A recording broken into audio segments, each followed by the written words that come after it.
ஆன்மீகத்தை தேடி நேயர்களுக்கு வணக்கம். மேஷம், ரிஷபம் இதை பார்த்துருப்பீங்க. இப்போது மிதுன ராசி அன்பர்களுக்கான எக்ஸ்க்ளூசிவான வீடியோ என்ன அப்படின்னா, இந்த வீடியோவில் நீங்கள் இந்த ஒரு வீடியோ உங்களுக்கு போதும். அவங்க லைஃப் லாங் நீங்கள் என்ன பண்ணணும், என்ன பண்ணக்கூடாது, என்ன மாதிரியான வழிபாடுகள் பண்ணால் உங்களுக்கு நல்லாயிருக்கும் அப்படிங்கிற சூட்சமமான விஷயங்களை நீங்கள் தெரிஞ்சுக்க போகிறீங்க. அதுக்காக தான் இதை நமக்காக உங்களுக்காகவே சொல்கிறதுக்காக இன்றைக்கி நம்ம கூட யார் இருக்காங்க அப்படின்னு பார்த்தீங்கன்னா, பாரம்பரிய ஜோதிடர் சூர்யா தேவராஜன் மேடம் நம்ம கூட இருக்காங்க. வணக்கம் மேடம். வணக்கம். எப்படி இருக்கீங்க? நல்லா இருக்கேன் மேடம். இப்போ வந்துட்டு நம்ம மிதுனம் அவங்களுடைய குணநலன்கள் எப்படி இருக்கும்? இப்படி தான் இருப்பாங்க, அவங்களுடைய கேரக்டர் எப்படி இருக்கும்? மிதுனம் வந்து புதனின் வீடு, புதனின் ஆண்ராசி. இன்னொன்று வந்து ஒரு ரெட்டத்தன்மை, அந்த வந்து சிம்பிளே பாருங்கள், இப்படி ரெண்டு பேர் இருக்க மாதிரி, ட்வின்ஸ் இருக்க மாதிரி தான் மிதுனத்துக்கு இருக்கும். ஸோ அது என்னென்னா, ஒரு டபுள் மைண்டட் பர்சனாலிட்டியாக இருப்பாங்க மிதுனம். எல்லா விஷயத்துலையுமே, அது வேலையாக இருக்கட்டும், பிஸ்னஸாக இருக்கட்டும், எவ்ரிதிங். ஒரு வேலை பண்ண போகிறோம், இல்லை பிஸ்னஸ் பண்ண போகிறோம், ஒரு டெசிஷன் எடுக்கணும் அப்படின்னா அந்த இடத்துல டிசிஷன் மேக்கிங் கெப்பாபிலிட்டிங்கிறது கொஞ்சம் கம்மியாக இருக்கும். என்ன ஒரு விஷயம் அப்படின்னா, எல்லாமே தெரியும், திஸ் ஆர் தட்னு ஃபைனலாக திஸ்ன்னு ஒரு டெசிஷன் எடுத்துட்டா, நம்ம இந்த தட்டை எடுத்துருக்கலாமே அப்படின்றது மிதுனம். தட்டுன்னு எடுத்துட்டா திஸ் எடுத்துருக்கலாமேன்னு அதை நினச்சி கன்ஃபியூஸ் ஆகுறது. ஆனால் கரெக்டாக டெசிஷன் எடுப்பாங்க. தான் எடுத்த முடிவிலே தனக்கு வந்து ஒரு இது இருக்காது. மிதுனம் வந்து சிப்ளிங்ஸ் 3 குறிக்கக்கூடியது. அப்படி இருக்கும்போது என்னென்னா, சிப்ளிங்ஸ் மேலே அதிக அன்பு இருக்குங்க. இன்னொன்று, ஃப்ரெண்ட்ஷிப்புக்கு அதிக இம்பார்ட்டன்ஸ் தர்றது மிதுனம் தான். நம்ம வீட்டிலே ஒரு மிதுன ராசி தம்பி இருக்கார் அப்படின்னா, தம்பி என்னை போய் ட்ராப் பண்ணோம்னா நீ போய்க்க நடந்து அப்படின்றவார். இதே ஒரு ஃப்ரெண்டு ஃபோன் பண்ணி கூப்பிட்டா கொண்டு போய் பஸ் ஸ்டாண்டில் ட்ராப் பண்ணிட்டு வருது, ரயில்வே ஸ்டேஷனில் ட்ராப் பண்ணிட்டு வரதெல்லாம் மிதுனம். அவங்க ஃபோனை எடுத்து பார்த்தீங்கன்னா, ஃப்ரெண்ட்ஸுடைய நேம்ஸ் எல்லாம் வந்து ஸ்டைலாக சேவ் பண்ணியிருப்பாங்க. என் நட்பு, என் உயிர், என்னுடைய லவ், அது மாதிரி வந்து ஃப்ரெண்ட்ஷிப்புக்கு ஒரு இம்பார்ட்டன்ஸ் கொடுக்குறது மிதுனம்ங்க. மிதுனம்க்கு வந்து ஒரு அம்மாவுக்கு வந்து நரம்பு இஷ்யூஸ் இருக்குது. நரம்பு வலி, ஒரு சின்ன வயசுலேயே அம்மாவுக்கு நரம்பு வலி, ஸ்பைன் வலி வந்துடுது. இல்லை அம்மா விட்டு நான் பிரிஞ்சு இருந்துட்டேன், மேரேஜுக்கு அப்புறம் எங்கள் அம்மாவுடைய லவ் எனக்கு கிடைக்கல, இந்த மாதிரியான ஒரு ஏக்கம் வந்து இறுதி வரை மிதுனத்துக்கிட்ட இருக்குது. அது ஒரு நல்ல யூனிக்கான ராசி. ஏன்னா அந்த இடத்துல யாருமே பலவீனம் கிடையாது. புதன் வந்து ஆட்சி பலம், யாரும் பலமும் கிடையாது, பலவீனமும் கிடையாது, ரேண்டமாக இருப்பாங்க. போன ஒரு முன் ஜென்மத்தில் வந்து ரொம்ப ஒரு கடமையே கண்ணாக இருந்துட்டு, இந்த ஜென்மத்தில் அப்படி இல்லாமல் கொஞ்சம் அனுபவிக்க பிறந்தவங்க தான் மிதுனம். இல்லை நானே கஷ்டப்படுறேன் அப்படின்னா, உங்களை வந்து நீங்கள் செல்ஃப் க்ரூம் பண்ணாதான் அந்த கரெக்டாக அந்த ராசிக்கு உண்டான கர்மா, நம்ம பிறந்தது வந்து நம்மளை அப்படியே இழுத்து கூட்டு போகும். ஸோ இதுவரை அப்படி இருந்தீங்கன்னா இனிமேல் இப்படி மாறிக்கோங்க, செல்ஃப் க்ரூமிங் பண்ணிக்கோங்க, உங்களுக்கு பிடிச்சதை செய்யுங்க. ஒரு 10 நிமிஷம் கேப் கிடச்சாலும் ஒரு இயர்ஃபோன் எடுத்து காதில் வச்சுக்கிட்டா அது வந்து மிதுனம். நல்ல இசை பிரியர்கள், பாட்டு கேட்காம இருக்க மாட்டாங்க. நல்ல கலை பிரியர்கள், எழுத்துக்கலை, மீடியா எல்லாத்துலேயும் நல்லா ஷைன் ஆகி வர்றதெல்லாம் மிதுனம்ங்க. கொஞ்சம் நேரம் நம்ம பேசிகிட்டு இருந்தால், அதாவது ஒரு ரீல்ஸ் பார்த்தாலும் நல்ல காமெடி ரீல்ஸாக பார்க்குறது, பரிதாபங்கள், அந்த மாதிரி சேனல்ஸ்லாம் அதிகமாக சப்ஸ்கிரைப் பண்ணி வச்சுக்கிறதெல்லாம் மிதுனம். சாம்பார் சாதம் அதிகமாக பிடிக்கும், ஸ்வீட்ஸ் அதிகமாக பிடிக்கும், எதை கொடுத்தாலும் சாப்பிட்றது, ஓகே அட்ஜஸ்ட் பண்ணி எனக்கு இதுதான் வேணும் அதுதான் வேணும்னு வீட்டில் சண்டை பிடிக்கிறது மிதுனம் கிடையாது, ஓகே அப்படின்ற மாதிரி. அதுபோல் ரொம்ப சாட்டிஸ்ஃபைடான லைஃப் இருக்கும். இருக்கிறது போதுங்கிற ஒரு நிறைவான மனசு மிதுனத்துக்கு என்றைக்குமே இருக்கும் சார். ரொம்பவே நல்ல ராசிங்க. சரி, அவங்களுடைய குணாதிசயங்கள் சொல்லிட்டீங்க மிதுனத்துக்கு. இப்போது மிதுன ராசி அவங்களுடைய ஃபேமிலி லைஃப் அப்படிங்கிறது எப்படி இருக்கும்? மிதுனத்திற்கு இப்போ குடும்ப வாழ்க்கை, திருமண வாழ்க்கை அப்படின்னு பார்த்தா, உபயத்திற்கே பொதுவாக வந்து 7ஆம் அதிபதி பாதகாதிபதி ஆகுறனால, திருமண வாழ்க்கையில் மனைவியால் எனக்கு பொருளாதாரம் இருக்குது அப்படின்னு சொன்னாங்கன்னா அன்பு கிடைக்காது. சாப்பிட்டியான்னு கூட கேட்க மாட்றாங்க, ஆனால் நல்லா ஏர்ன் பண்ணுறாங்க, அவங்களால எனக்கு ஃபினான்ஷியல் சப்போர்ட் இருக்குது, ஆனால் என்னை சாப்பிட்டியான்னு கூட கேட்க மாட்டாங்கன்னு இருக்கும். இல்லை நல்ல குடும்ப தலைவியாக என் மனைவி இருக்காங்க அப்படின்ற பட்சத்துக்கு ஃபினான்ஷியல் சப்போர்ட் கொஞ்சம் மனைவிக்கிட்டேருந்து இருந்தால் பெட்டராக இருக்குமே, நான் மட்டுமே ஏர்ன் பண்ணுறேனே, இந்த மாதிரியான விஷயங்கள் இருக்கும். ஒரு சில மிதுனம் வந்து எப்படின்னா, மாமனாருக்கு நான் தாங்க பிஸ்னஸ் பண்ணி வச்சேன், மச்சினன் நான் தான் அப்ராட் அனுப்புனேன், வேலை இல்லாமல் இருந்தார், மச்சினிச்சிக்கு நான் தாங்க திருமணம் பண்ணி கொடுத்தேன், அதுபோல் வந்து மனைவிக்கிட்டேருந்து மனைவி வீட்டிலேருந்து சப்போர்ட் கிடைக்கும், அந்த மாதிரி இல்லை. நான் நல்லா இருக்கேன், நான் டெவலப் பண்ணி விட்டுட்டேன், இவங்க அவங்களுக்கு சப்போர்ட் பண்ணுவாங்க. அது போல் மிதுனம் இருப்பாங்க சார். சரி, அவங்களுடைய ஃபேமிலி லைஃப் பற்றி நீங்கள் சொல்லிட்டீங்க. மிதுனத்துடைய ஹஸ்பண்ட் ஒய்ஃப் அவங்களுடைய அந்யோன்யம் எப்படி இருக்கும்? திருமண வாழ்க்கை எப்படி இருக்கும்? மிதுனத்திற்கு மோஸ்ட்லி வந்து ஃபர்ஸ்ட் லவ், அது ஹஸ்பண்ட் அண்ட் ஒய்ஃப் அந்யூன்யம், ஃபர்ஸ்ட் லவ்ங்கிறது ஃபெயிலியர் தான். அது வந்து என்னென்னா, மிதுனம் வந்து ஒரு பெர்ஃபெக்ஷனுங்கிற இடத்துல கொஞ்சம் லேக் ஆகும். ஆனால் வந்து மிதுனத்தோட பார்ட்னர் வந்து பெர்ஃபெக்டாக 4 மணிக்கு வரணும்னா ஏன் 4 மணிக்கு வரல, ஏன் எனக்கு பர்த்டேக்கு விஷ் பண்ணலை, ஏன் எனக்கு வெட்டிங் டேக்கு விஷ் பண்ணலை, இப்படின்லாம் வந்து சண்டை பிடிப்பாங்க. அவங்க கொஞ்சம் மிதுனம் சின்ன டீச்சர்னால் அவங்க வாழ்க்கை துணை வந்து பெரிய டீச்சராக இருப்பாங்க. அப்படி இருக்கும்போது என்ன காலையில் டாம் அண்ட் ஜெர்ரி மாதிரி அடிச்சுக்கிட்டீங்க, ஈவினிங் ஃப்ரெண்ட்லியாக போகிறீங்க அப்படின்ற மாதிரி அது ஒரு பேலன்சிங்கான லைஃப் ஓடிடுங்க. ஆனால் வந்து ஏதோ நம்ம ஒரே ஒரு ஃப்ரெண்டு கூட இருக்க மாதிரியான லைஃப் தான் போயிட்டுருக்கோம். ஏன்னா அது புதன், இது குரு அப்படிங்கும்போது ஓடிடும். 2 பேருமே வந்து லாயல்ட்டி தான். புதன் கொஞ்சம் கிரிட்டிக்கலாக, மிதுனம் கொஞ்சம் அப்படி யோசிப்பாங்க, குரு கிட்ட அதுவும் இருக்காது. அதனால அப்படியே பேலன்ஸ் பண்ணி போயிடுவாங்கங்க. சரி, இவங்க எந்த விஷயத்தில் கொஞ்சம் ஜாக்கிரதையாக இருந்து எதை வந்துட்டு அவாய்ட் பண்ணிட்டா நல்லது? நெகட்டிவாக இவங்களுக்கு வந்துட்டு எது அமையும், அதை அவாய்ட் பண்ணுறது எது? மிதுனத்திற்கு வந்து எப்போவுமே தலையில் நிறைய ஐடியாஸ் இருக்கும். புதனின் வீடுங்கும்போது அது நீங்கள் படித்து பட்டம் வாங்குறீங்களான்றது செகண்டரி, ஸ்கோர் வாங்குறீங்களான்றது செகண்டரி. ஆனால் நல்ல சாணக்கியன், சாதுரியன் அப்படிங்கிறதெல்லாம் வந்து புதன் தான். என்ன ஒரே ஒரு விஷயம், அதாவது ஆர்கிடெக்ட் எனக்கு தெரியுமே, சமையல் எனக்கு தெரியுமே, பியூட்டி எனக்கு தெரியுமே, அரசியல் எனக்கு தெரியுமே, ஆனால் எதுலேயுமே நான் வந்து இன்டெப்த்தாக போகமாட்டேன். அதுதான் நான், அதுதான் மிதுனம். அப்போ என்னென்னா, உங்களுக்கு ஒரு விஷயம் தெரிஞ்சிச்சுன்னா அதில் உள்ளே போய் நல்லா இன்டெப்த்தாக பண்ணணும், உள்ளே இறங்கணும், ஒரு கோல் அச்சீவ் பண்ணுற வரை போகணும். அந்த சஸ்டெயினிட்டி இருக்கணும். அந்த சஸ்டெயினிட்டிங்கிறது மிதுனக்கிட்ட லேக் ஆகும் சார். அப்போ அதை அவங்க டெவலப் பண்ணிக்கணும். பண்ணுற விஷயத்த கான்ஸ்டண்ட்டாக பண்ணி இதில் நம்ம அச்சீவ் பண்ணிடுவோம் நம்பி உள்ளே இறங்கி பண்ணால் அது ரொம்ப நல்லாயிருக்கும். ஒரு தடவை ட்ரை பண்ணுவாங்க, 2 தடவை ட்ரை பண்ணுவாங்க, போடா அப்படின்னு விட்டுருவாங்க. ஆனால் எல்லாத்துலேயும் நாலேஜ் இருக்கும். 4 பேருக்கு கைட் பண்ணுவாங்க. அந்த கைடன்ஸ் எடுத்து இன்னொருத்தன் வளர்ந்துருவான். ஆனால் நம்ம வந்து அதே இடத்துல நிற்போம். பயம் இதை பண்ணுனா இது அகலக்கால் வச்சு இது ஏதாவது லாஸ் ஆகிடுமோ, இல்லை வேறு ஏதாவது நெகட்டிவ் ஆகிடுமோ அப்படின்ற மாதிரி எல்லா விஷயத்துலையுமே ஒரு பயம் இருக்குங்க. ஓகே, அப்போது மிதுன ராசி மேடம் சொன்னதை வச்சு பார்த்தீங்கன்னா என்ன அப்படின்னா, தொடர்ந்து ஒரு தடவை 2 தடவை சரி வரல அப்படின்னா சஸ்டைனாக நீங்கள் அதை ஃபாலோ பண்ணிகிட்டே இருந்தீங்கன்னா உங்களுக்கு சக்ஸஸ் இருக்குது அப்படின்னு சொல்கிறீங்க. கரெக்டாக மேம்? கரெக்ட். ஓகே, அதை ஃபாலோ பண்ணுவாங்க கண்டிப்பாக மிதுனம்.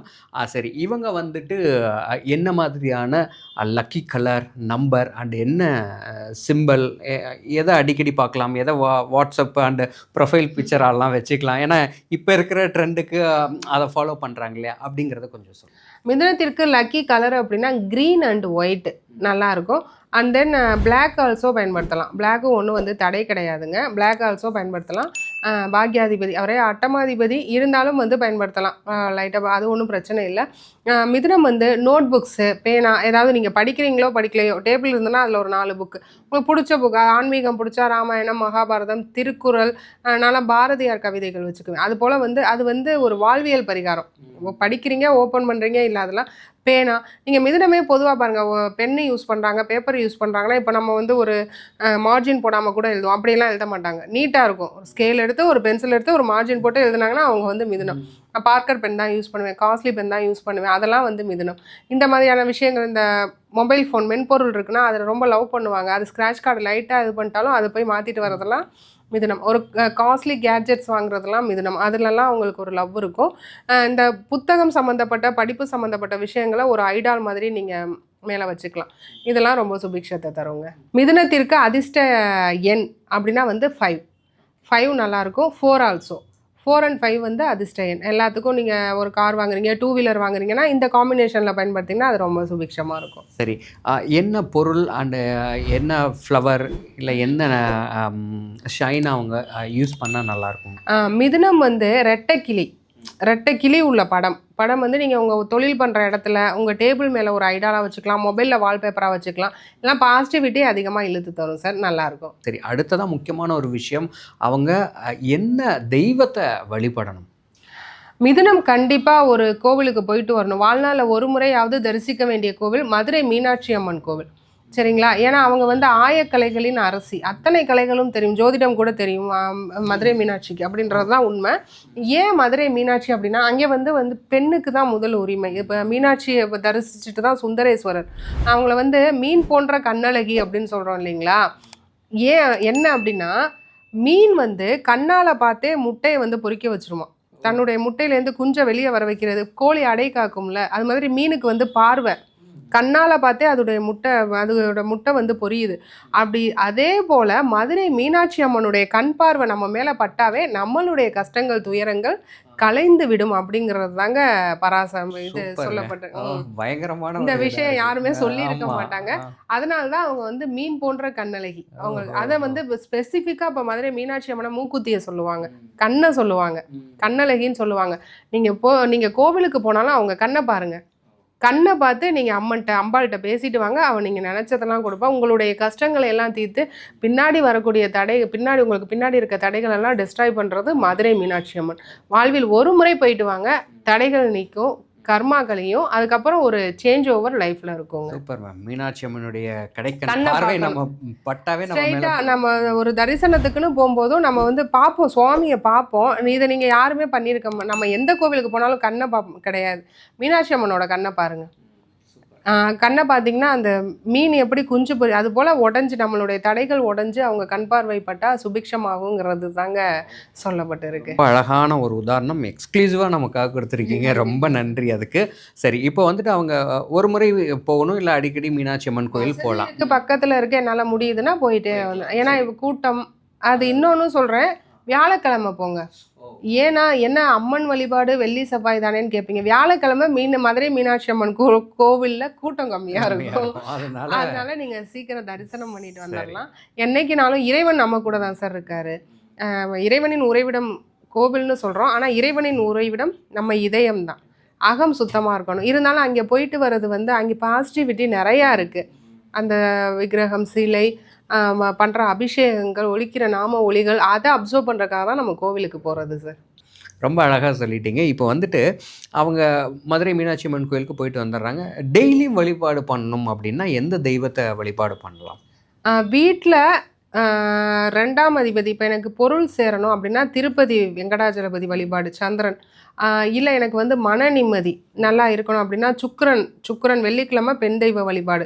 வீட்டில் வந்து உங்களுடைய இஷ்ட தெய்வம் பெண் தெய்வ வழிபாடு பண்ணுறது மிதுனத்துக்கு ரொம்பவே நல்லாயிருக்கும் சார். சரி, அவங்களுடைய வாழ்வியல் பரிகாரமாக நம்ம மிதுன ராசிக்கு என்ன சொல்லலாம்? இதெல்லாம் தொடர்ந்து நீங்கள் பண்ணிட்டு வாங்க, நல்லா இருப்பீங்க அப்படின்னு என்ன சொல்லுவீங்க? மிதுனம் வந்து கண்டிப்பாக பிளட் டொனேஷன் பண்ணணும். ஏன்னா வந்து லாபாதிபதியாக செவ்வாய் வராரு. அப்படி இருக்கும்போது முடிஞ்ச வர என்னாலே முடியலை, நான் சொங்கியாக இருக்கேன் அப்படின்னா விட்டுருங்க. இதை வந்து நீங்கள் ஸ்ட்ரெயின் பண்ணி தான் ஆகணுங்கிறது கிடையாது. எப்போல்லாம் கிடைக்குதோ அப்போல்லாம் பிளட் டொனேஷன் வந்து பண்ணலாம். ஃபுட்டு கண்டிப்பாக கொடுக்கணுங்க. 2ஆம் அதிபதி சந்திரன் உணவளிக்கிறவர். ஸோ உங்களுக்கு பணம் வேணும் அப்படின்னா முடிஞ்ச வர, ஏன்னா 10 ரூபா கூட இல்லாமல் இருக்கீங்க. நீங்கள் வந்து மனுஷங்களுக்கு தான் இல்லை, உயிரினம் எல்லாமே. ஒரு நாய்க்கு 10 ரூபாய்க்கு பிஸ்கெட் வாங்கி தரலாம். நம்ம எவ்வளவோ செலவு பண்ணுறோம். இன்னைக்கு தேதிக்கு 10 ரூபான்றது அப்படி வந்து கொடுத்துட்டே வர உங்கள் கர்மா கழிச்சு நல்லா இருப்பீங்க. ஏன்னா கொடுக்குறத தவிர வேறு எதையுமே நம்ம கர்மா கழிக்க முடியாது. கிருஷ்ணர் பிறந்து வந்தார், ராமர் பிறந்து வந்தார், அந்த கர்மாவை அனுபவிச்சுட்டு தான் போனாங்க. எவ்வளோ கஷ்டப்பட்டு போனாங்க. அப்போ நம்ம வந்து சாதாரண மனிதர்கள் ஒன்றும் விதிவிலக்கல்ல.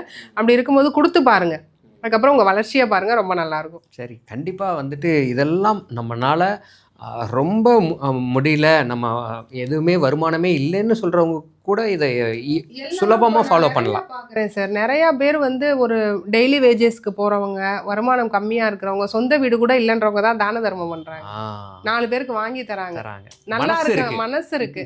அதாவது எல்லாம் இருக்கவங்களுக்கு டைம் இல்லை செய்கிறதுக்கு. இனிமேல் அதுக்காக டைம் ஸ்பெண்ட் பண்ணி கொஞ்சம் யார் நம்மக்கிட்ட நிறையா இருக்கும்போது நம்ம கொஞ்சம் ஷேர் பண்ணணும். அப்போ தான் இறைவன் வந்து நமக்கு அதை வந்து அப்படியே நிலைத்து கொண்டு போவார். நம்ம சந்ததிகள் நல்லாயிருக்கும். அவ்வளோதான் சார். ஓகே, ரொம்ப அழகாக சொன்னீங்க. மிதுனம்க்கு நீங்கள் பார்த்துட்டு இருப்பீங்க. இந்த ஒரு வீடியோலேயே நம்ம சூர்யா மேம் வந்துட்டு எல்லாமே சொல்லிட்டாங்க. அதாவது நீங்கள் என்ன பண்ணணும், யார்கிட்ட ஜாக்கிரதையாக இருக்கணும், என்ன வழிபாடு, அதே மாதிரி வாழ்வியலில் சூட்சமமான பரிகார முறையும் எல்லாமே சொல்லிட்டாங்க. ஸோ இதை நீங்கள் ஃபாலோ பண்ணி இந்த ஒரு வீடியோவை நீங்கள் சேவ் பண்ணி வச்சுட்டிங்கன்னாவே போதும். கண்டிப்பாக உங்களுக்கு ரொம்ப சப்போர்ட்டிவாக இருக்கும். அப்பப்போ நீங்கள் பார்த்துக்கிறதுக்கு இது உதவும் இந்த வீடியோ. சரி மேடம், ரொம்ப நன்றி. ரொம்ப அழகாக மிதுனத்துக்கு எல்லாமே இந்த ஒரு வீடியோவில் அவங்களுக்கு ஒரு பேக்காக எல்லாம் சொல்லி முடிச்சிட்டீங்க. ரொம்ப நன்றி. நன்றி சார். ஆன்மீகத்தை தேடி உள்ளம் தெளியும் வழி, இறைவன் அருளின் ஒளி.